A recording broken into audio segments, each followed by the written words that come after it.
Hey there. So the podcast is currently on an extended hiatus so that I can write my next book and work on some other exciting projects. But while we're away, I hope you'll enjoy this fan favorite episode from the archives. If you want brand new content to help you make peace with food and heal from diet culture, come sign up for my free weekly newsletter at christyharrison.com/newsletter, where I answer a weekly listener question. And as always, if you join my Intuitive Eating Fundamentals course at christyharrison.com/course, you get access to our exclusive monthly Q&A podcast where I answer all your new questions. Just go to christyharrison.com/newsletter and christyharrison.com/course to sign up, or click the links in the episode description. Welcome to Food Psych, a podcast about intuitive eating, health at every size, body liberation, and taking down diet culture. I'm your host, Christy Harrison, and I'm an anti-diet registered dietitian, certified intuitive eating counselor, and author of the book Anti-Diet: Reclaim Your Time, Money, Well-Being, and Happiness Through Intuitive Eating, which is available wherever books are sold. Join me here every week as I interview interesting people from all different backgrounds about their paths toward peace with food and their bodies. And by the way, on this show, we bleep out diet culture stuff like weight and calorie numbers, but we don't censor swear words or other adult language, so listener discretion is advised. Anti-diet revolution, we're for health at every size. Eat the foods you like. Food Psych. Hey there, welcome to episode 213 of Food Psych. I'm your host, Christy Harrison, and today I'm talking with fellow intuitive eating dietitian Christyna Johnson. We discuss adapting intuitive eating for different cultures and life situations, how microaggressions can contribute to eating disorder behaviors and poor health, fatphobia and Eurocentrism in dietetics and clinical nutrition, how diet culture has warped the way we view and manage chronic illness, and so much more. I can't wait to share our conversation with you in just a moment.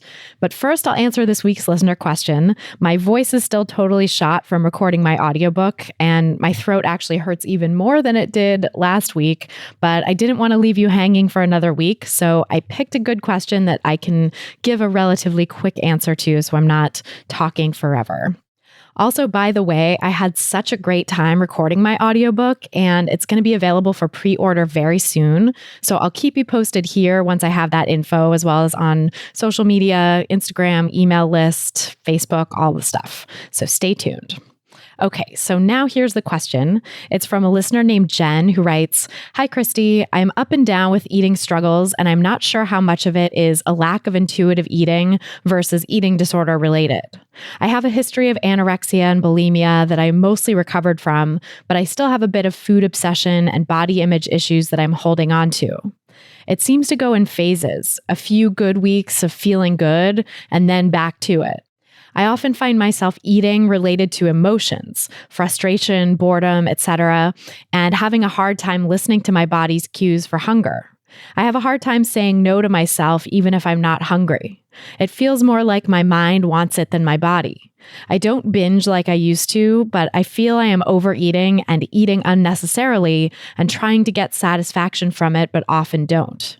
I often feel unsatisfied despite allowing myself sweets regularly. I know in your podcasts you often emphasize to eat what you want, but with my history, I don't know that I can trust my body's cues to do so, as it often doesn't seem like a physical need for food. I'm wondering if you have any advice for me to deal with these urges. Do I need to pursue eating disorder help or intuitive eating help? Thank you so much in advance, Christy. I really appreciate any help." So thanks, Jen, for that great question. And before I answer, just my standard disclaimer that these answers and this podcast in general are for informational and educational purposes only and aren't a substitute for individual medical or mental health advice.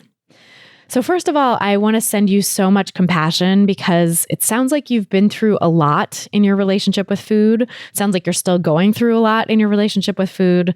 And, kudos to making it this far in recovery because it's no easy feat to get out of the depths of anorexia and bulimia, even if you're still in this gray area of early recovery. I think it's amazing that you are not as engaged in the eating disorder behaviors as it sounds like you used to be. But that said, it definitely sounds like you still have a ways to go in your recovery. And specifically, it sounds like you still have a lot of diet mentality or eating disorder mentality going on. And really, they're kind of one and the same, I would say. The eating disorder mentality is sort of maybe sometimes a more amplified version of the diet mentality, but it all comes from the same place, which is internalized beliefs from diet culture about, foods being good or bad, or issues about weight, feelings and thoughts about weight, right? Beliefs that higher weights are bad and things like that. All of that is internalized diet culture beliefs that you have made your own, right? So that's what the diet mentality is. That's what the eating disorder mentality is. And that is really evident in some of the phrases you used here in your question. Like when you say, I have a hard time saying no to myself, even if I'm not hungry. And I feel I am overeating and eating unnecessarily. So it sounds like you're thinking that you should be eating less and you're policing the amounts you eat and your perceived reasons for eating. And that's very much a restrictive mindset. That's very much a diet mentality, eating disorder mentality mindset. The reality is there's no such thing as quote unquote eating unnecessarily, right? If you're eating, it's necessary. It's necessary because, especially in the case of recovery from disordered eating, your body needs to learn to trust that you're not going to starve it again. And Jen, it's likely that your body really needs a lot of work on rebuilding that trust since you had anorexia and bulimia, which are really severe violations of trust for your body. Those are, trauma to the body, trauma to the brain, a real disconnection of that body trust that we're all born with. And, it takes you away from your intuitive relationship with food when you have a disorder like anorexia or bulimia, which is very harsh, very driven by diet culture rules and beliefs, and not at all intuitive, not at all honoring the hunger and fullness and satisfaction cues that you were born with and that we all deserve to be able to honor. So I would really encourage you to work on this mindset and stop seeing these urges to eat and this perceived eating in response to emotions as wrong or bad the way I think you're seeing them now.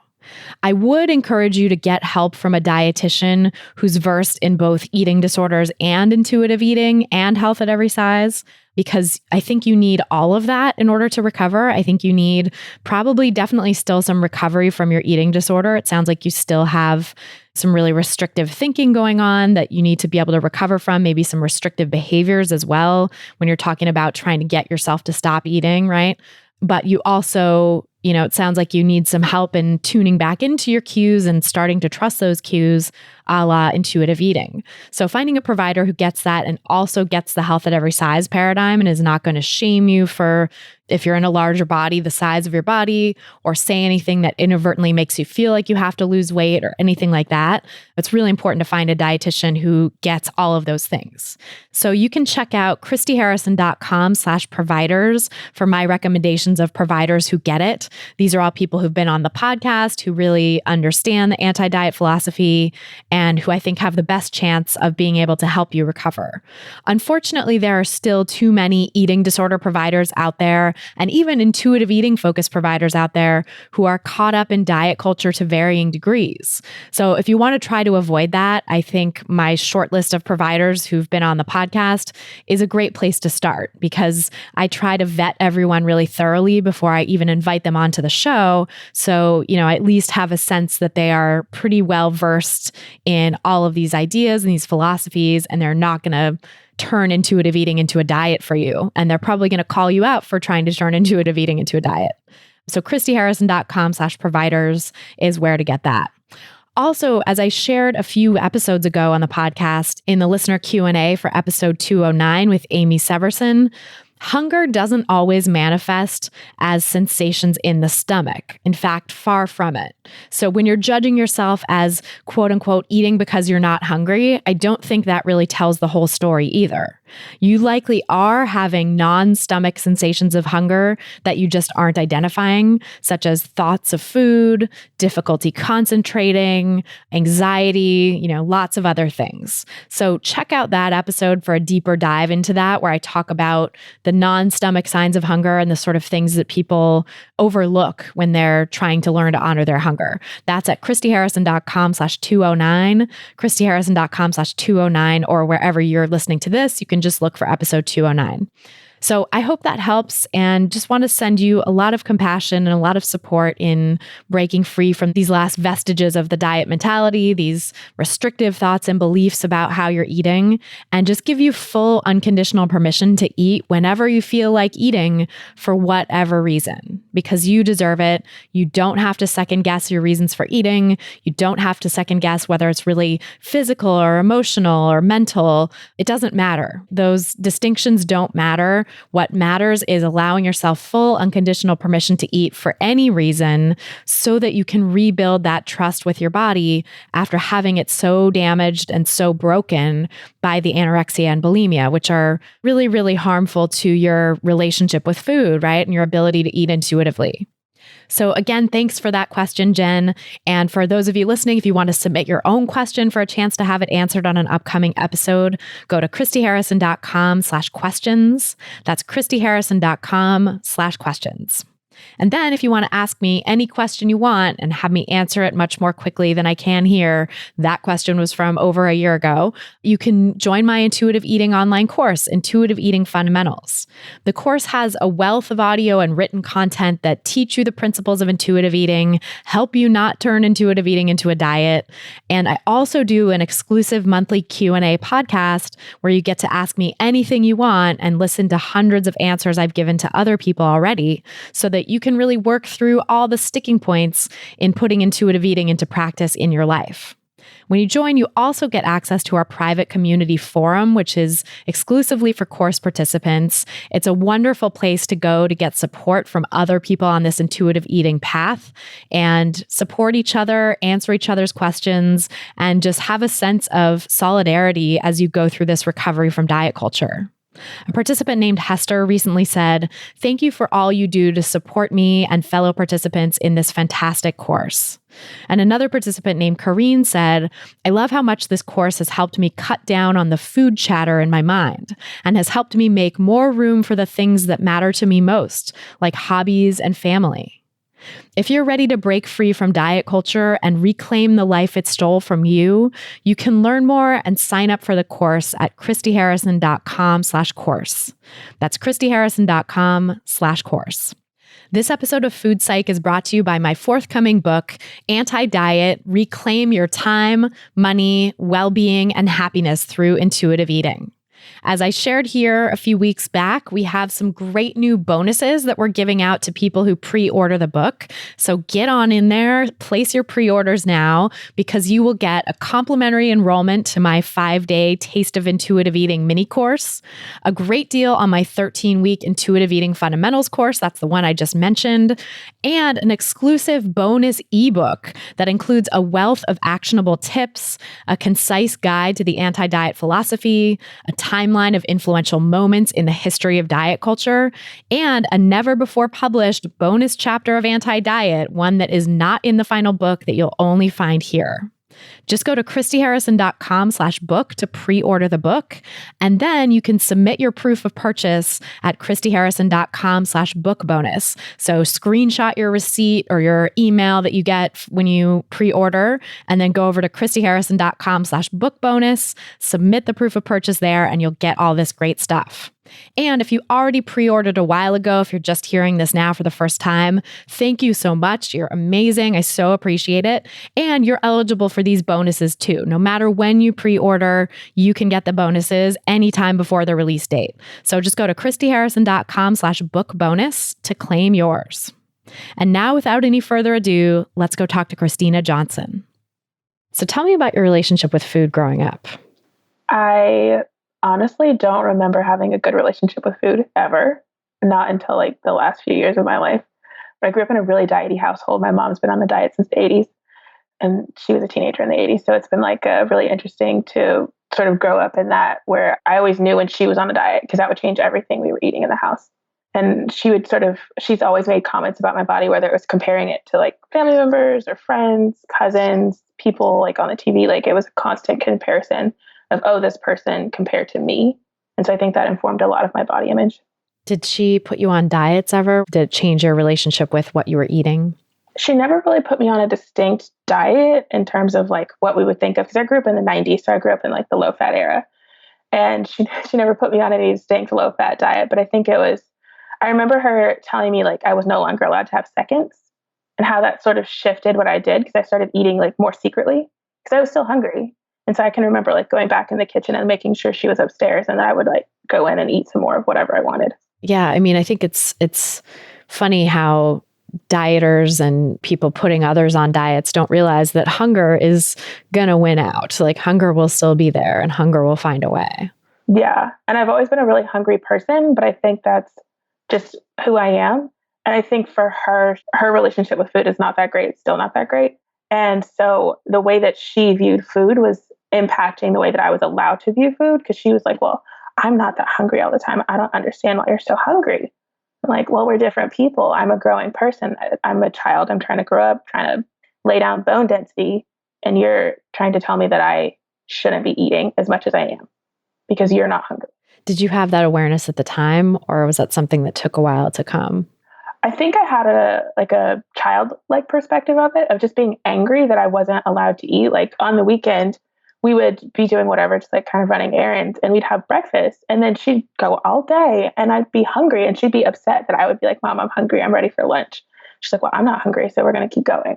That reminds me a little bit of my dad, actually. He's also not a big lunch person and like gets upset when people need to eat lunch, which is just like, what the fuck? It's lunch. Like it's a meal for a reason. Yeah. And so it was that constant battle, or like her being upset that I was asking for food. She's like, I just got in the car. Can't you ask me how my day was? And then keep in mind at this time, I'm like 6 or 7. Do I really know to ask you how your day was at 6? Like, it's like she's treating you like an adult. She's trying to expect from you, it sounds like, what she would expect from a grown-up, not realizing how your child mind worked. Yeah. So I did a lot of secret eating growing up, and it went from secret eating to just like it morphed into this trying to like learn how to manage my own anxiety, because I've had anxiety since I was a little kid, like a very little kid. And so it was like, oh, my stomach hurts. Okay, I'm going to skip that meal. Okay, my stomach hurts. I'm going to skip that meal. And that sort of like started there and then spiraled into this massive thing. And by the time I got to high school, all of my memories between middle school and high school are all about food or avoiding food. So it got really disordered for you, it sounds like. Yeah. I remember like avoiding, like not like wanting to go out with my friends, but then not wanting to go out, and feeling really bad if I didn't look a certain way, or trying to find clothes that fit, and then feeling bad because all of my friends used to trade clothes because they were all around the same size and I couldn't trade clothes with them. So I felt like this sort of odd person out of not being able to swap clothes with my friends or borrow their clothes for something. So I always had to bring my own things instead of just borrowing with my friends. And then as I continued to go through high school, I just remember not wanting to have my picture taken. And when I did have my picture taken, it was this horrific event of me just looking at it and comparing myself over and over again to the people around me, or to a younger version of myself, or the version that I thought I wanted to be. It was never a winning situation, if you will. Yeah, you were always like policing yourself and feeling like you were coming up short. Mm-hmm. Was there anyone in your life that kind of noticed what was going on for you, or was it a pretty secret struggle? My grandma noticed when I was younger, but hers was on the side of, oh, are you sure you want to be eating that much? And she asked some probing questions to see if I was okay. But her concern was that my family felt like I was too big.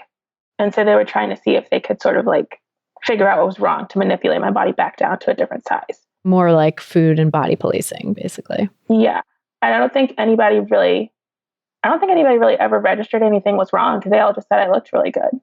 Because at that point, I think I had like restricted down to a quote normal body, whatever that means. It was whatever was acceptable to them. I'd made it to that point. And so they were like, okay, well, you look great. Keep doing what you're doing. Yeah. So you got the praise for the disordered behaviors. And I know how toxic that can be, because it just keeps furthering the disordered behaviors, right? It makes you feel like, okay, well, this is quote unquote working. So better do more of this. It was working. And then I remember going to the doctor because I had passed out. And they didn't say anything. They didn't ask me any questions. And his response was, oh, well, if you keep having this issue, we'll put you on something to help stabilize your blood pressure. Oh my God. Ridiculous. As though it's normal for a kid to just be passing out. Right? Someone should have had something to say, and that no one said anything. The only reason I went was because this happened at my grandma's house, and she like calls my mom, freaking out, like, "Hey, you need to do something. This girl's passing out. Go to the doctor." And that's what he says. And I wrote because I grew up on the internet, I found my like online journal where I documented this. And even then, like I'm reading and from that headset, and I wasn't concerned about it. I was more irritated that they were going to put me on medication. So it didn't occur to you the way that I'm eating is causing me to pass out. No, I don't know what I attribute. I think I might have attributed to like tiredness or exhaustion or something. I just thought something was wrong with me because every time I stood up, I wanted to pass out. But I didn't think like what I was doing was causing it. And now looking back at that, I'm sure you're like, hello, eating disorder, like not eating enough food, needed more food. Yeah, now I'm like, girl, someone should have said something. But nobody said anything. So I was like, I just kept going with it because no one checked it. I mean, that's so understandable. I feel like that's what happens to so many kids in that scenario, or just people in general. Yeah, and I think a lot of it had to do with the fact that growing up, I was always told like Black people don't get eating disorders. And so I'm Black. So obviously I don't get an eating disorder. Was that explicitly said? Yeah. And that exact phrasing of Black people don't get eating disorders. That's a white people problem. Oh, that is really painful. And so you couldn't possibly have seen what you were doing as an eating disorder because it just wasn't, nobody made space for it. No. And it wasn't like, if you look at what we portray as like, oh, this person has an eating disorder, like this person is living with an eating disorder. That's not, I don't see myself in that. Recently, I see myself a little bit more, but not at the time, not in the 90s and the early 2000s. That was not what I saw in the media. So it was like, well, they have an eating disorder, I don't. And that's such a huge part of why representation matters, right? Because if people can't see themselves in the idea or the concept of an eating disorder, and disordered eating in general, I think gets swept under the rug and not addressed enough, because of the portrayal of eating disorders, this like emaciated body, almost always white, although now there is more diversity in the portrayal of the ethnicity, but it's still almost always like white, cisgender female, young, able-bodied. And it doesn't look anything like what so many, millions of people's experiences of eating disorders actually are, let alone disordered eating, which is just a whole other place on the spectrum that doesn't get enough attention in that portrayal. Mm-hmm. And I think it has a lot to do with, in the Black community, a lot of disordered behaviors are considered normal, like really incredibly normal, that in a way that they're sort of taught, like you pass that on of like, this is what we do. And so no one would have known to check it if we're all doing it. Where do you think those disordered behaviors come from? Like, why do you think that's so normalized? I think part of it is a stress management of it's stressful to be in certain environments. It's stressful to go to work and be sort of feeling like this odd person out of you go to work and you don't want to be perceived as this angry Black person or this person with an attitude. Because that's often what we'll get told is we have an attitude. And so you're trying to like cope with these microaggressions in life. And part of coping with them is trying to fit into the standard of what whoever is expecting of you. And so part of that sometimes is fitting into the body standard. And so it's that way to manage both the actual mental stress of it, but then also the physical stress. Yeah, through restrictive eating practices. That or binging or any sort of like compensatory behavior. Yeah, it makes so much sense. I mean, it's so stressful to have to tamp down your emotions, especially anger, or even police yourself for what could be perceived as anger, even when it's just sort of a natural response to injustice or frustration that comes up in day-to-day workplace environments. Yeah, and the policing part of it is a full-time job in itself. It's like you go to work, but then you're also policing yourself the entire 8 hours that you're there or however long a day that you're there. And so you're like, by the time you've done all that policing, you come home and you're exhausted and you just sort of do what you can to feel better about it. And I think that's one of the ways that people do what they can to feel better about it. Yeah, completely. I mean, it's like 2 full-time jobs then, basically. Mm-hmm. Or just like existing sometimes out in the world of like run-ins with people at the store, trying to get people to acknowledge your presence in a store and get the service that you're looking for that someone else would get, but for whatever reason you're not getting. And microaggressions, I feel like that term kind of almost diminishes it. I mean, I know it's a good term in terms of like just expressing what it is, but it's anything but micro, right? In terms of how it builds up in you. Like over time, those microaggressions are very macro. They really hurt. Mm-hmm. Yeah, I think they start out very much micro, like the first, I don't know if we're going to give a number, like 5 times. After that, it starts to be this like, this thing exhausts me. And I know I've recently been sharing a lot more of the things that exhaust me of just living in my body. And as the person that I am, of like, this thing is exhausting.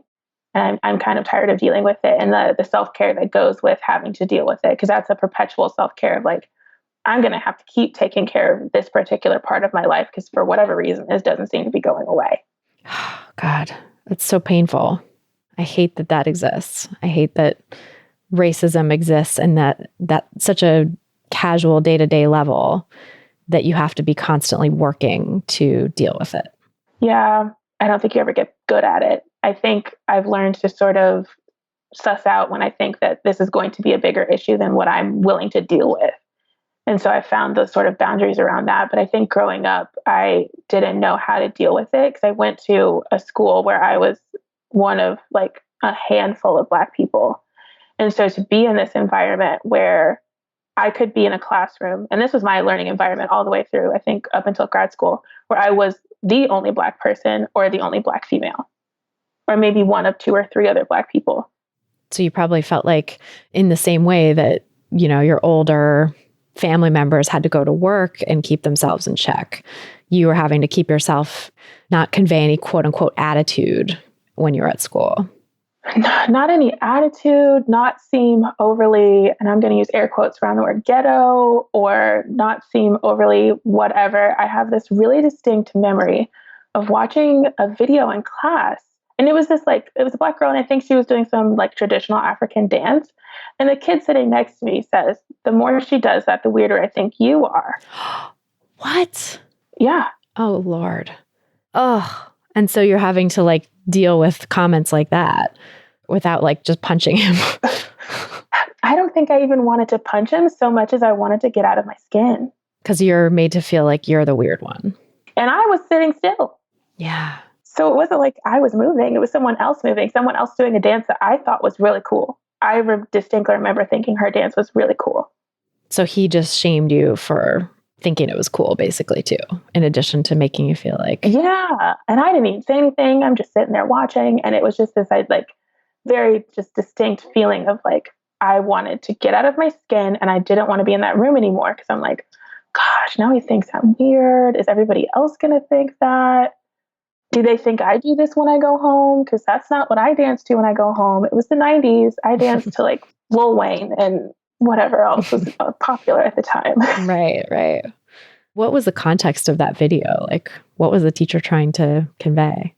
I don't even remember, if that tells you anything about that memory. I genuinely don't remember. I don't even know what part of the day that was, like, or what like segment, because this is like back when you're with the same teacher for the whole day. So I don't know what part of the day that would have fallen under.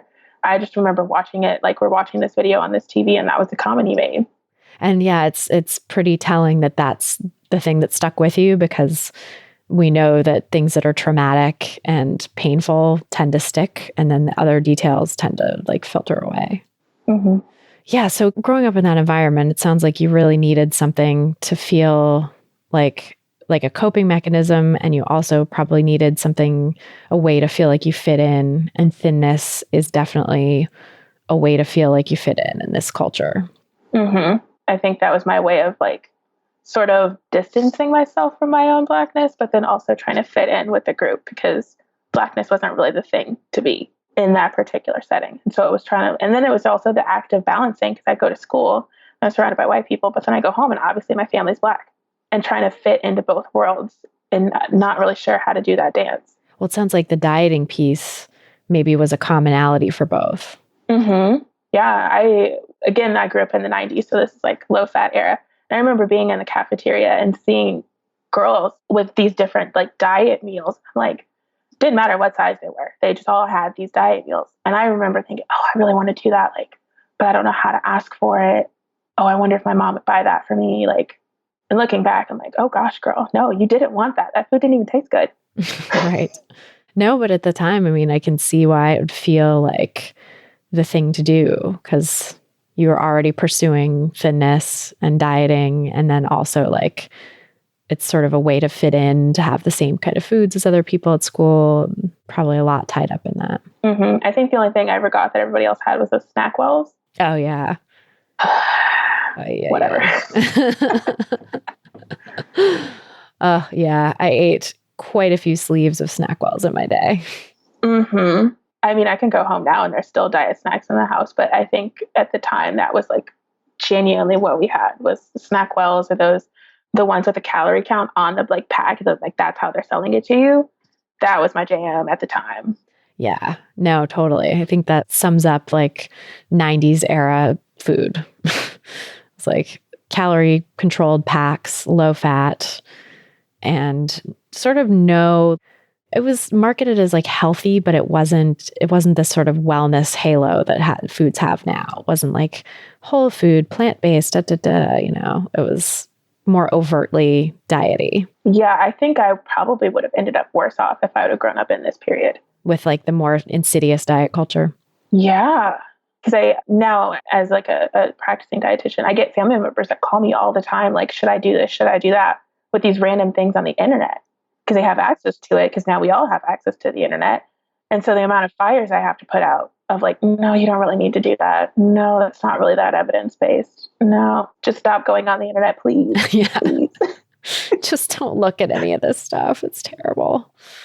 Yeah, no, it's true. I think like the more information that we have about this stuff and the more insidious and sneaky diet culture has gotten to where it doesn't want to say it's a diet. And so everything is a lifestyle change or a plan or a protocol, blah, blah, blah, is so much harder to navigate and harder to step out of.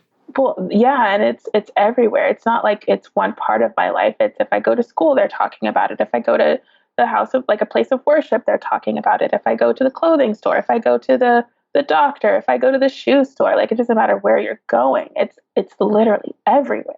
Right. Yeah, I know. It's inescapable in this day and age.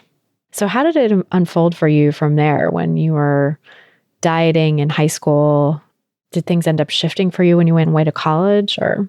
Mildly, but it shifted in a direction because I went to school for nutrition. So I just learned how to flip from I care about the number of calories that are in it, that I care about this, if this food is pure, if it's clean, is it quote unquote healthy, is it natural? Do you think you were attracted to study nutrition in the first place because of your own issues? Partly. I originally wanted to be a doctor, but then I wanted to start my career before I was 30. And so I said, oh, I could be a dietitian and I could, help people with their eating. Cause a lot of my family have chronic illness. And so that like was a motivator for me to like bring nutrition back to my family in a way that makes sense to them and their culture. That's interesting. Now, have I done that? Well, chronic illness is such an interesting thing, in terms of diet culture, because I feel like it's really diet culture and the wellness diet, that like modern sneaky guys of diet culture has really gotten a hold of the chronic illness world. And I think a lot of the people that I see that are always asking about the different things, like, oh, should I try this plan? Should I try this protocol? Should I cut this out of my diet? A lot of those folks tend to be people with chronic illnesses. Mm-hmm. And I think oftentimes it's because they feel bad because they feel like they brought it on themselves or they did this to themselves. And so they're trying to redeem themselves from like, oh, I have this chronic illness, but I'm doing this thing. So hopefully that'll make it better. Yeah. That like individual responsibility piece and thinking they can absolve themselves of guilt through the right food choices. When in fact, there's a lot of different things that are at play there that oftentimes have nothing to do with specifically them. Right. And have so much to do with their culture, their socioeconomic background, like all the social determinants of health that we know to be a bigger impact on people's health than just what they eat and how they move. Mm-hmm. Yeah.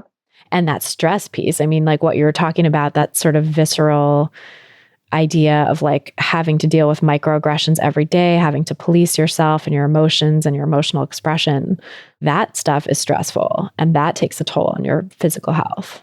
Yeah, I read a study once that said just the thought of a microaggression or having to deal with some sort of racism raises your blood pressure several points. Wow. I mean, that makes sense because microaggressions are sort of building on past microaggressions, right? Like the response to them gets bigger over time. Like you said, after the first 5 or whatever it is, like it sort of compounds. And so even the thought of one could be adding to that toll. Mm-hmm. And so it's that, like, most of the people that I know and I'm related to all have high blood pressure. And do I think it's because they're all genetically designed to have high blood pressure? No, but they all live a stressful life and they all have to face microaggressions. That is really interesting and something that never gets spoken about really when it comes to blood pressure or other chronic disease, chronic illnesses and stuff. It's like the food, again, the sort of individual responsibility idea of it's how you eat and how you move your body that is responsible for all of it. That's what we're sold in diet culture. But yeah, no doctor is ever like, can you get out of this environment where you're constantly dealing with microaggressions every day? Or how can we help you be more resilient to those? That's just never discussed. I mean, but that would be a lot more involved and no shame to doctors, but like that would be a lot more involved and that would require a lot more time investment. And I don't think that they have that built into their day. Like they don't have the time in their day, maybe. Right. They have 15 minutes for each appointment. So much easier to be like, all right, shrink your body, eat less, move more than it is to say, like, let's have a real talk about the racism you face in your daily life. And that would require them to acknowledge that there's some sort of racism at play. Yeah, which is probably a lot harder for them to do. Oh, yeah. They don't talk about that in middle school.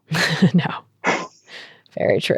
I think my college years were sort of navigating this. And this is like the peak of clean eating, like when it was first like becoming a thing and when Pinterest was becoming a thing. And so sort of that's where I found my inspiration at the time of like, oh, okay, what am I going to eat? I'm going to check out Pinterest. And if you're not careful, Pinterest becomes a really dangerous rabbit hole really quickly. And so it was navigating, oh, I'm in class and I'm learning these things. And for if anyone's listening and doesn't go to school for nutrition, oftentimes they make you do this assignment where you have to track what you're eating and make a sort of professional assessment of it, which for me didn't work out well because I had to lie every time. Yeah, because you feel like you're going to be judged on it, right? And really, in some ways you are. Your professor is literally looking at this and being like, okay, what are you going to tell yourself, quote unquote? Like, what are you going to change in your diet based on this recall? And so there's immense pressure to be like, I am the perfect nutrition student. I'm eating so clean or whatever. Well, there was that, but then I also had to lie because I wasn't eating enough. And I didn't have time for my professors to be like, hey, what are you doing?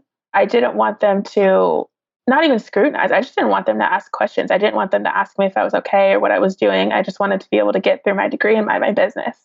And so that was my way of like, if I'm going to have to do this one, I'm just going to lie about it and go on with my time. And you also have those times where you come in and you're taking out calipers and checking out body fat percentage. And that was stressful because I'm in this class with these girls who are still smaller than I am. And so I'm feeling like, oh, they're going to take my body fat percentage and they're going to try to tell me I need to do something different. Oh, that activity is just the most horrifying for anyone really anyone living in this culture, I feel like, because we're so primed to compare. And that activity just makes you literally have to compare yourself and your body fat percentage and your like measurements and all this stuff to all your classmates who are also probably struggling in their own relationships with food in some way. Mm-hmm. I think I remember trying to find someone who was like around the same size as me so we wouldn't feel as bad. Because it's like, well, we're in the same boat here. We have like a similar body size as compared to some of the other girls in our class where I was like, I would never want them to know what my body fat percentage was. It's actually a very self-protective thing to do, like to try to find someone who wasn't going to shame you. I mean, they couldn't shame me more than I was shaming myself, but in order to sort of mitigate the amount of shame that was going to occur from that activity, because regardless, it's shameful.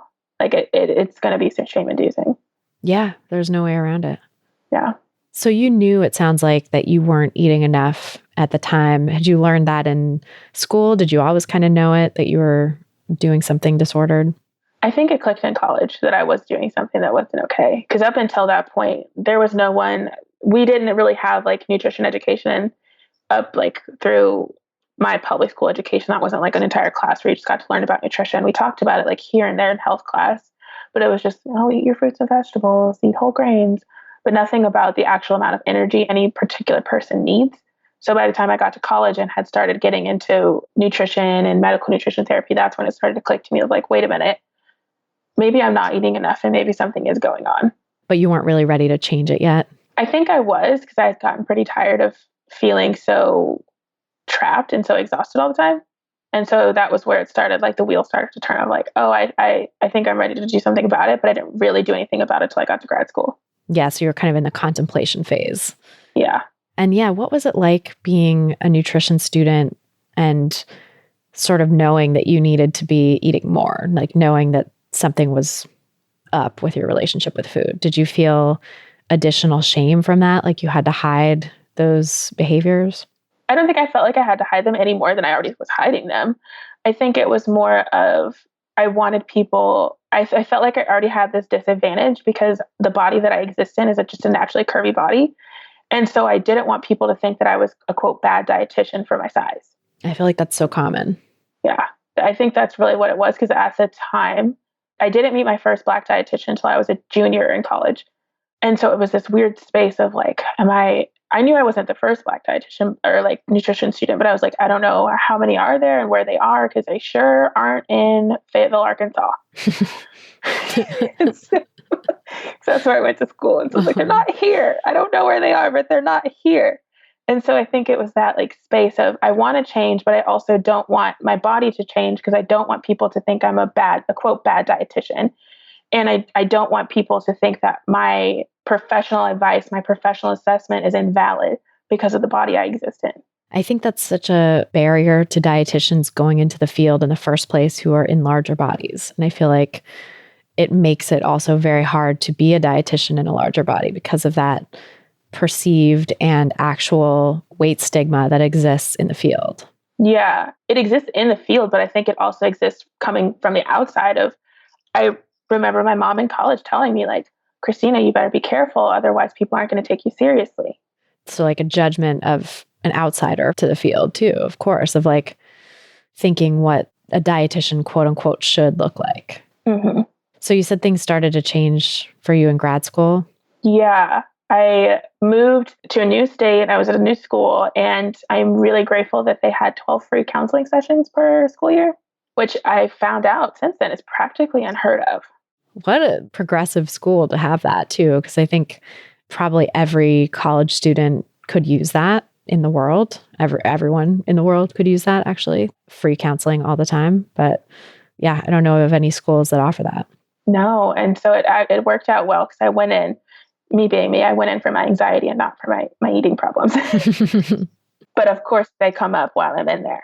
And so that was a really like life-changing experience to sit in there and being able to talk about like all of the parts that make me me and why they sometimes make me uncomfortable, and how me trying to figure out my place in the world and what my Blackness looks like, because mine looks so different than other people's because it's not a monolith, and how that informs me as a person, as a nutrition professional, how that informs my own eating behaviors. Because part of what I was doing was sort of denying myself things that I would normally eat with my family because I felt guilty of like, oh, well, that's not quote healthy. Because I've gone through school to become a dietitian, and they often demonize most things that Black people eat that are quote stereotypically like Black food. That's so interesting because it really does disconnect people from their culture. It's this idea of quote unquote nutrition that is so whitewashed and so stripped away of any cultural differences. Yeah. I remember like going through and thinking, so is anything that I eat with my family okay? Like obviously we eat like fruits and vegetables or whatever, so that normal stuff, but the things that I would think of as like a holiday food or food we eat together as a part of a birthday celebration or Sunday dinner, like those things to me seemed really off limits because they were never in the quote healthy category. So did you feel like you ended up restricting more with your family as a result? I think I restricted more around it. So that would be like, if I'm going to have this, like nothing else, like whatever else I was doing in the day had to sort of mitigate that, what I was going to do for that particular event. Yeah, so compensatory eating or exercise. Yeah. And so it sounds like you started to untangle that and to see how wrong or problematic that was when you were in counseling. Mm-hmm. And I'm really grateful. My therapist was she was trauma informed. And so she brought in this, like the backpack idea and sort of helped me unpack the things that were in my backpack and how those like informed what I saw in the world. That's huge. Did you just stumble into her at school? Like, was it? Yeah, I don't know why they paired us up because ironically, she's this like thin, cisgender, like petite white woman. And I was like, she's never going to understand. That's amazing. Yeah, but I look back really like sitting in that chair was uncomfortable, but I look back really fondly on that sort of relationship that we built of like, I'm just going to come in here and I'm going to share whatever it is that's like on my mind or on my heart, and her helping me process why that was sitting there. And so what did you start to uncover about your relationship with food in that time?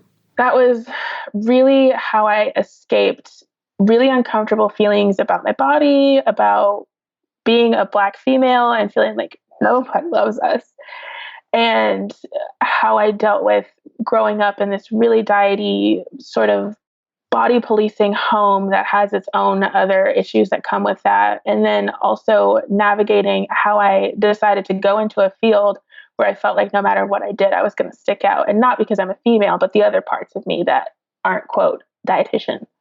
And sort of navigating how those interact with each other. And I think that sitting in that chair actually informed incredibly the way that I practice now as a dietitian, because it helped me feel incredibly comfortable with all those messy parts of me.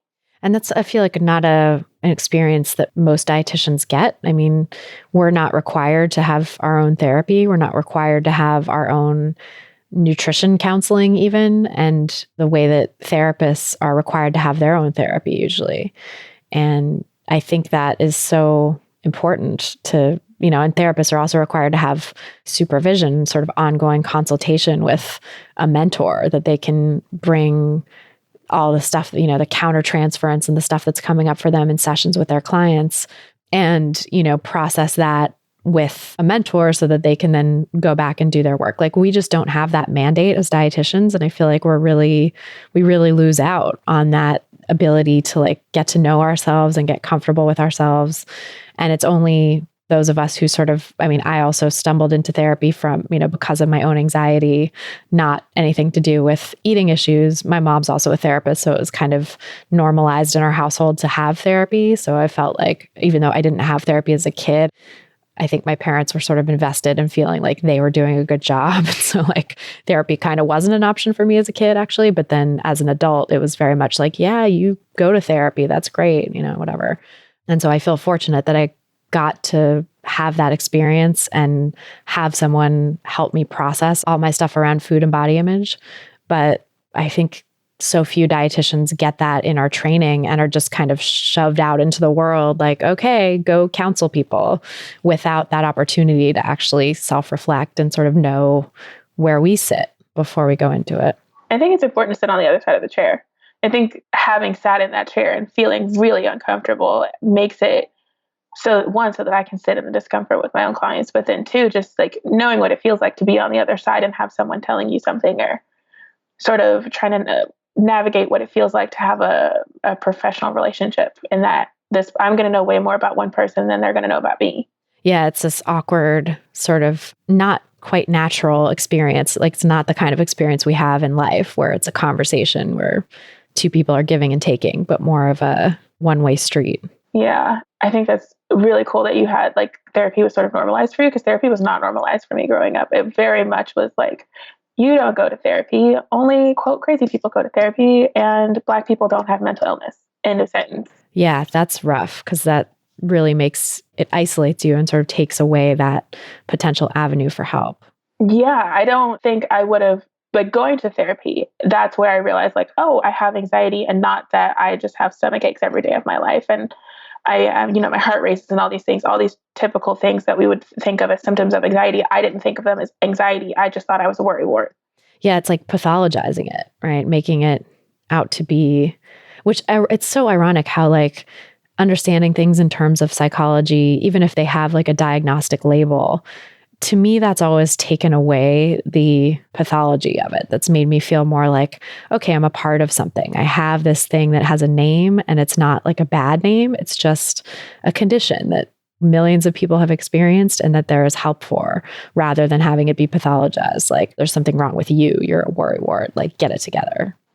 Especially like growing up, because it was always, you don't have anything to worry about. You're a child. And I'm like, okay, cool. That doesn't stop this. I'm still over here worrying, but sure, I don't have anything to worry about. Yeah. It's so dismissive. And like children have so many things to worry about, especially you, it sounds like, in terms of the racism you had to experience and just learning to navigate this world that is so hostile in so many ways. And again, I grew up in the 90s where we start seeing these publicized, like kids are being abducted. Oh, right. So that was like constant, a mild worry of mine of like, well, what happens? And I remember having conversations with my mom about it, like periodic as I was growing up, of like, if someone were to abduct you, don't let them lie to you and tell you that I don't love you. God, like the fact that parents have to have that conversation with their kids is heartbreaking. Yeah. But yeah, that stuff was all over the news. I remember that too. I grew up in the 80s and 90s, and it was definitely very present. That and like the AIDS crisis too. Yeah. Yeah. That was something. Thank goodness we're like much more educated about it. Yeah, I know. Things have gotten a lot better, I think, on that front. Still not completely, but I think we're no longer in that phase of like total scare tactics now. Yeah. Now, if we could only get that way about weight. Yes. That is another hurdle altogether. I think there's so many forces standing against that now, and trying to basically keep themselves in business. As Deb Brigard says, and I've adopted now saying the weight cycling industry, not the weight loss industry, but the weight cycling industry, keeping itself going by perpetuating this lie that people are in charge of their body size or in control of their body size. I mean, can I really blame them for wanting to miss out on billions and billions of dollars? Right. Yeah. I mean, of course.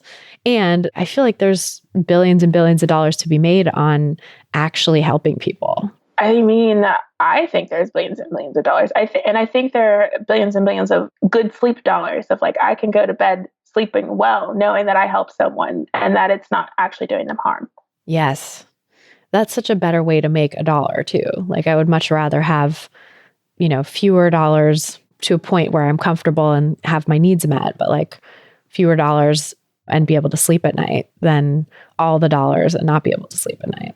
I couldn't sleep with myself if I were doing that. I think because I had a crisis, if you will, as I'm like going through this schooling where I'm like, please don't make me become a weight focused dietitian. I don't think I would ever want to be a dietitian if that's what I have to be. Because at the time I hadn't heard of health at every size and intuitive eating. So I was like at this crossroad of I've made it all this way. I'm so invested in this education. And yet the thing that they tell me that this is what quote all dietitians do, I don't want to do it. What do I do? What do you do? And so I actually got really lucky in that when I applied the first time to my internship, I didn't get in. And so I was that forced me into grad school and worked through my own things. And so by the time I made it to my internship, that's when I was like, I had found the Instagram community of Haze dietitians and intuitive eating dietitians. That's amazing. That's very lucky. Because I feel like when people just sort of get pushed out into regular dietetics practice without that Haze connection, I think it's so easy to just get sucked into the weight loss machine. Or like you said, if you were sort of in a crisis moment, maybe you would have walked away from the field altogether. Maybe you would have just been like, well, this is not for me. And who knows what I'd be doing, because I don't know what my other marketable skills are. But yeah. Well, I'm curious how that transition happened for you then. Like, it sounds like it started with getting your own relationship with food examined and starting to deal with that. It went from that to wanting to see how other people were doing it, which is how I found the community on Instagram and seeing all these different people, different walks of life, for the most part, different socioeconomic statuses, and sort of seeing how free they were and their ability to focus on other areas of their life and not just what they were eating or how their pants fit. And so as I'm sort of learning from this community, going through my rotations, I used to have a really long commute because I lived in one part of the state and I had to commute to another part of the state. And I'd be in the car every morning for at least an hour at the minimum, And so that's when I started listening to podcasts. So I would listen to your podcast, or I'd listen to the body kindness podcast of like, I'm going to be in the car for an hour. So the least I could do is learn something. That's amazing. I'm so glad we were there for you when you were going through that. Yeah, it was really nice because it made going to these rotations a lot easier, where I'd like listen to this, pump myself up, and then I'd go into this weight focused rotation. Yeah, you need something to kind of break that monotony or see that there's something else than what you're doing and learning in the rotations. Because it was always very like, I'm here in this rotation, but I don't enjoy this. This feels really uncomfortable, really inauthentic. How did you get through it? Because I get a lot of questions from people saying, I'm a dietitian to be, and I'm doing these rotations that I don't feel good about because now I know about HAES and intuitive eating, and I know enough to know like, this is wrong. I don't want to do this kind of thing. I don't want to tell people to lose weight. How did you sort of get through it so that you could get to the other side? A lot of self-care. And then I tried my best at every rotation to sort of figure out how much I could bring in of like me, the person, and my own nutrition philosophy without being disrespectful of what the preceptor wanted of me. And so oftentimes that looked like maybe I'm at this, because I had a rotation at a bariatric clinic, and you can imagine how awful that was. But when I would have my quote session, like I would only have a few minutes with them, but I would just talk about, oh, well, what ways are you moving that feel good? Or how can you improve your relationship with food? And that's usually how I had that conversation, as opposed to berating them about the decisions they were making. Which in a bariatric clinic, I feel like is the standard mode, right? It's like telling people they need to keep cutting down what they're eating. And that particular rotation was the scariest one, because I remember people coming in and I'd be like, yo, your relationship with food is like, it's messed up. And them being like, okay, this person's still going to get approved for this surgery. And I'm like, well, why? Nothing changed. This person's not in a good place. Yeah, that is scary, because it's really, they're really supposed to be screened. And the reason that the approval process exists is ostensibly to keep people who are in a really terrible relationship with food, binging, whatever, from getting the surgery and making it worse. And yet in practice, it sounds like, from everyone I've talked to who's worked in bariatrics, it's like, yeah, people kind of just skate under the radar or totally sail through even when they have no business getting approved. They still get approved because bariatric surgery makes a lot of money. Yeah. And because I asked the preceptor, I was like, do they talk to us like a therapist or anything? And they're like, yeah, we have one on staff. They screen them for eating disorders. And I was like, there's no way you could be screening people for eating disorders, because I've talked to several people in the 3 days I've been here that are like red flags left and right. Well, I think too, sometimes the screening tools are so like, by the book, and it's like, are you binging X times a week? Are you purging X times a week or whatever? And it's like, okay, if you're not meeting like threshold diagnostic criteria, then great, no problem, you're through, even though those behaviors are a huge red flag that something is really wrong.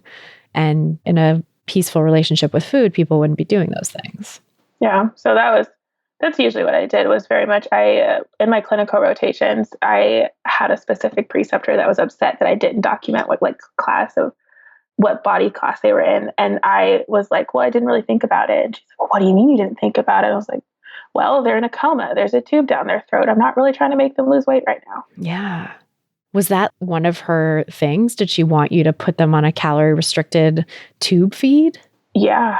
Ugh, the horrors. And I just remember being like, well, I don't know how that's going to promote healing, but okay. God, that's terrifying. Well, because her philosophy was based on the calculations you use to figure out how much energy someone needs in a day. It's not, I'm using air quotes around this one, it's not possible to get that in a clinical setting. I remember too, actually learning in school to be a dietitian, when we were learning about tube feeds, that like you calculated based on was some percentage less than 100% that people in larger bodies were supposed to get, less than 100% of their needs, because there was like some factor that you used for O word, which is basically just enforcing dieting whenever people are under a hospital's care, whenever people are in need of a tube feed. And yeah, that can't possibly be good for healing. That can't possibly be good for if people need a certain amount of energy over and above their basic needs in order to heal, and they're not getting it, they're not even getting their basic needs met, then what's that doing to the person's overall well-being? That, and I couldn't justify why I would intentionally give someone less energy, less of like tube feed, knowing that at a certain point I have to evaluate this person for malnutrition. And by default, if I'm not giving you what you need, you're going to end up malnourished. Right. That's how that works out. It's like such a razor's edge to have to walk when you're being told on one hand to make them lose weight or not give them their full energy needs. And on the other hand, that you're going to need to evaluate them for malnutrition. It's like, how is that? How can people possibly walk that line? And that was the moment I decided clinical was not for me. Yeah, that's very understandable. I'm with you there. It's for some people, and I think you can definitely be HAES informed in a clinical setting. I just did not thrive well in that environment I'm such a relational person that I'm like, I'm going into this room and I'm going to see this person for approximately 10 minutes and maybe never again. Yeah, that's hard. Yeah. I mean, also, I think the institutional weight bias is harder to navigate there too. Like when you're in a hospital setting and the hospital has, as parts of its policy, you must talk to a larger bodied patient about weight on every visit or treat the weight first. And, like all of that stuff, the sort of institutional barriers, I think are so hard to overcome in some healthcare settings. Yeah, I got a consult once while I was in my internship for a patient, and I went in and it was like they wanted me to talk to the patient about weight loss, and I said, okay, interesting. Read through the file, read through the patient's chart, and I go in and I talk to this patient, and as I'm talking to them, they're explaining to me, you don't need to tell me about weight loss. I'm trying to recover from an eating disorder, and I just stopped and was like, did no one think that this would have been a bad idea? Why would you send me in here to talk to this person about this? Did they know? Did they just willfully ignore that? I don't know. And so I talked to the person I was rotating with that week, my preceptor, and I was like, how do I write this note as respectfully as possible while letting them know, you're out of line. There is no reason you should send me in here for a weight loss consult and someone trying to recover from an eating disorder. Yeah, seriously. I mean, that should be just basic medical training. Again, things we don't learn in medical school. So true. So how did you get from there to becoming an intuitive eating dietitian? I bought the book and was like, okay, let's do this, and listened to different podcasts. And just as I worked through both the book and the workbook, I think that was really helpful. And once I got out of my internship, I had a stint between getting a job as a dietitian. And so I worked as a diet tech at an eating disorder company. And that was really helpful to sort of navigate, seeing how we were teaching them intuitive eating, even as they're trying to recover from an eating disorder, and sort of navigating that and trying to figure out how I would teach them these different things, because I was responsible for teaching groups each week. And I think that really challenged my own relationship, but it made it so much sweeter in a way that I was like, okay, if I can teach someone else to do this, I need to make sure first that I'm actually really living this out. So pushed you the rest of the way in your recovery.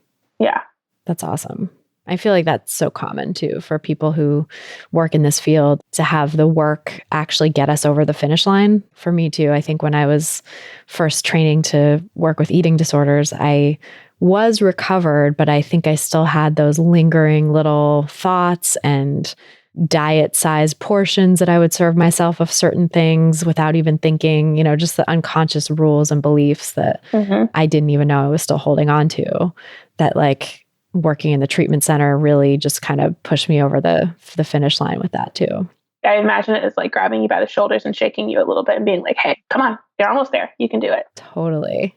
And it's funny because the people I talked to when I was in that rotation were like, oh yeah, the other dietitians there and stuff were like, oh yeah, I gained X pounds since working here, hearing that, I was now thinking back on it. I'm like, oh yeah, I wonder how much of that was, they were also holding on to those little last bits of diet culture, disordered eating or whatever that they finally had to let go of in that rotation, in that job. Yeah, I definitely gained a little bit of weight while I was working there, but it actually ended up working out in my favor in that it forced me to deal with my body image.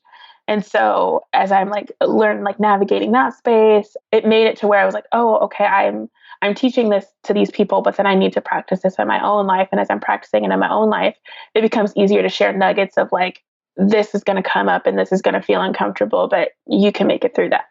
Yeah, having that sort of lived experience is so helpful. Not that everyone who does this work has to, but I think it really does inform and give a lot of perspective to the work that we do. Mm-hmm. And so now you have a private practice and you got certified as an intuitive eating counselor too, right? No, I'm working on that. That's next on my to-do list. Okay. Yes. Unfortunately, being a dietitian is expensive. Yes, it is. And so I, after finishing my internship, I didn't actually get like a paying job as a quote, use my RD credentials for a year. So you're just like getting ready, doing the training. Yeah. I'm looking at it, like pricing it out, making sure I've got it together. And so I'm going to start that at the beginning of 2020. Oh, that's awesome. Yeah. I'm really excited. That's great. And yeah, so like, what's your private practice like now? What are you working on with people? So I do that sort of gray area of, I make sure all my patients are medically stable. And it's that I'm trying to navigate my way through eating disorder recovery on my own. And I think I'm ready to bring someone else, a professional, into it. Or I have some that are athletes, and then I have regular people who are like, okay, I'm ready to sort of get rid of these disordered behaviors, or I'm ready to work my way into intuitive eating. That makes sense. Yeah. The whole spectrum of disordered eating to eating disorders then. Yeah. And we do it, it's all virtual. And so I do it from my living room, which is really nice. And I sort of explain to them why I do it. Because I've sat in the chair, and so I know it's how uncomfortable it is to sort of wrap your head around, okay, I need to get up, I need to go to this therapy session. I'm in this uncomfortable environment. This isn't my office. It's not my home. I'm not used to being here. And now I need to tell you everything about my life, these nitty gritty details. And so I took that pressure out and took that anxiety out. And I'm like, you're at home in your PJs, and I'm at home in my PJs. Now let's talk. Right. Yeah. It takes away some of that formality, makes it a lot more comfortable. And they feel more comfortable, I think, to sort of share things that are going on because they're in a space that they're already comfortable in it. And yeah, I feel like sometimes with virtual too, it can be more real-time stuff. Like you can eat with a person, you can look in their fridge if they need help with picking out foods to challenge themselves with or whatever it is. Mm-hmm. And I found that because I'm based in Dallas, and the traffic here is a nightmare. And so it's like, oh, let's just skip the traffic. Like no need to drive 35 or 45 minutes. Just stay home. It's good for places like that for sure. Mm-hmm. And then tell us about your podcast. What is your podcast all about? So that started as I'm someone who thankfully has the gift of gab if it's something I care about. And I love listening to podcasts, and I listen to them in the car, and sometimes I listen to them as I'm doing things around the house. And I wanted a space for people who didn't feel represented by the current look of intuitive eating. And so I was like, okay, well, if you don't see it, you got to do it. And so I was like, one night was just like, I'm just going to do this. So I started recording episodes, and I called it Intuitive Eating for the Culture because I wanted it to be a space where people could bring their own culture, whatever that looked like, and have it be okay and have it be celebrated and be included, because I'm one person and I can only bring my own culture. But then having conversations with people who are Hispanic or South Asian or whatever the case is, and then bringing in their own culture and how they found freedom in eating the foods that are inherent to their culture and their traditions, and still making it an intuitive decision. Yeah, I love that. And I think intuitive eating is really, in terms of like the people who are leaders in the field, still pretty white, really, for the most part. I think there's very few people of color in intuitive eating, as intuitive eating dietitians out there doing this work. I certainly know and love a number of folks in that space, but I think it's rare still. So it's great to have a resource like your podcast to expose people to intuitive eating or help people further their intuitive eating path in a way that really honors their culture too. Mm-hmm. And I wanted it to be a space where we could talk about the other things that I'm really passionate about, like food justice and things like that. Because I spent a lot of time talking about, and this is a phrase I find myself using a lot recently, is intuitive eating is what you have access to. And so it's been that conversation around, it's okay if you don't have access to certain things all the time. Don't feel like you're doing intuitive eating wrong because you couldn't just hop up and go to the grocery store and get whatever item, or hop up and go through a drive-thru and get whatever item. That's not realistic if it's not your life. Right.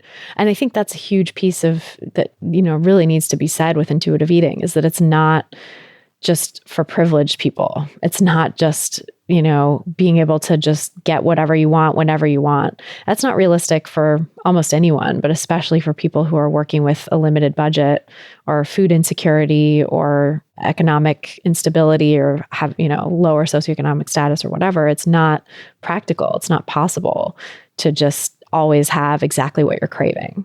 That, or I sometimes will talk about people who shift workers I have a full-time job where I work a 14-hour shift.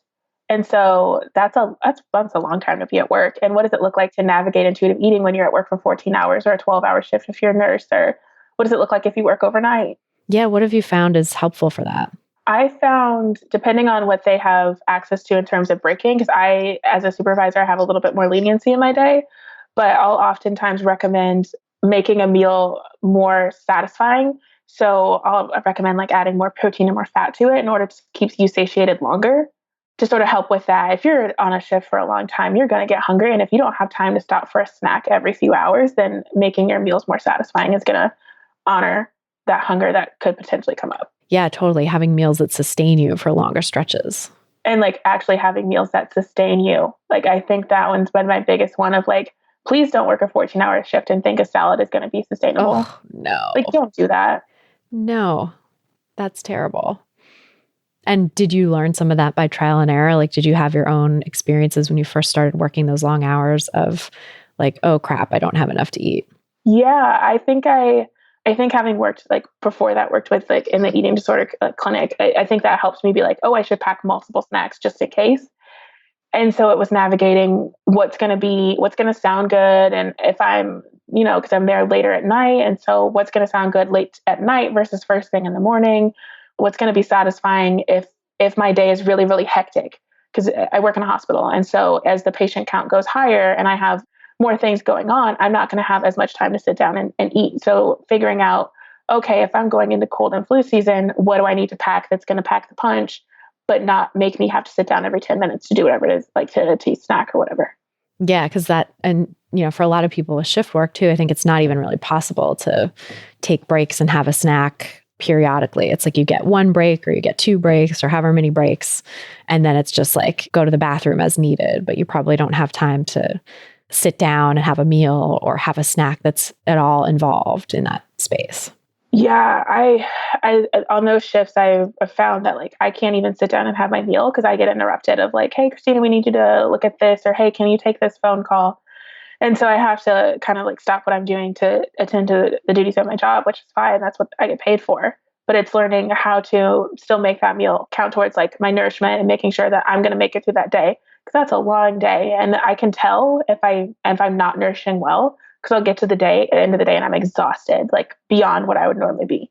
Yeah. So you're listening to your body too, to give you that wisdom. Mm-hmm. That's awesome. Well, I love the work you're doing, and your podcast is such a great resource, and definitely want to share that with people. So can you let us know where people can find you and listen to the podcast and learn more about your work? Yes. So you can find me on Instagram. It's Encouraging Dietitian. And then you can find the podcast on SoundCloud and in the iTunes or the Apple Podcasts. And it's Intuitive Eating for the Culture. Awesome. We'll link to that in the show notes too, so people can find it. Thank you so much for being with us, Christyna. It's really been a pleasure talking with you.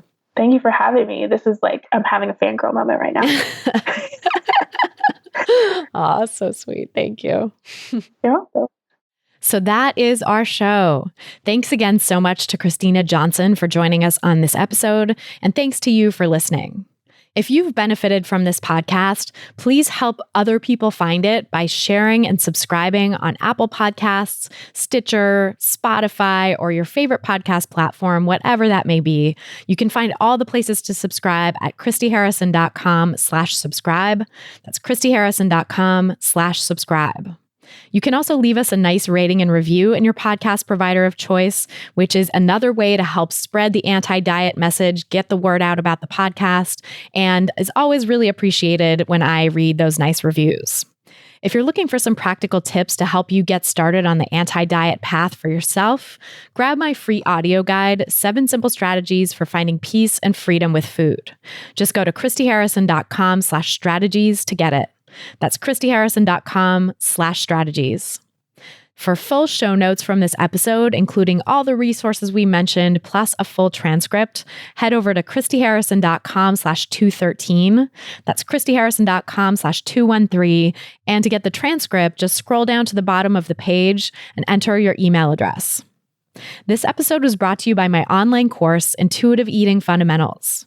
If you're ready to make peace with food, break free from diet culture, and reclaim the life it stole from you, learn more and sign up at christyharrison.com/course. That's christyharrison.com/course. A big thanks to our editor and sound engineer, Mike Lalonde, our community and content associate, Vinci Chue, and our administrative assistant, Julianne Watasik, for helping me out with all the moving parts that go into producing this show every week. Our album art was photographed by Abby Moore Photography and designed by Meredith Noble, and our theme song was written and performed by Carolyn Pennypacker Riggs. Thanks again for listening, and until next time, stay psyched.